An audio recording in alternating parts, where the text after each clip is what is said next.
కల్లుమంటే నిలువలేక నిశ్శబ్దమి విసుగు పుట్టిపోదా సంతోషం కూడా తనకి చిరునామా అవ్వాలని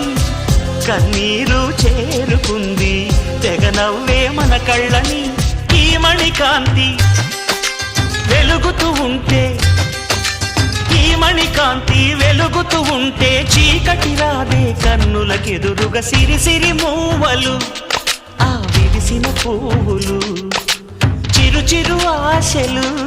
ఈ గలగల ఊసులు కలబోసి చేసినవి కిలకిల నవ్వులు వెలబోసి సిరులు కొనలేరెవ్వరు దేవుడే ఆదివి నుండి పంపిన దీవెనలు ఎప్పుడు ఈ కోవెలలో వెలిగే దీపాలు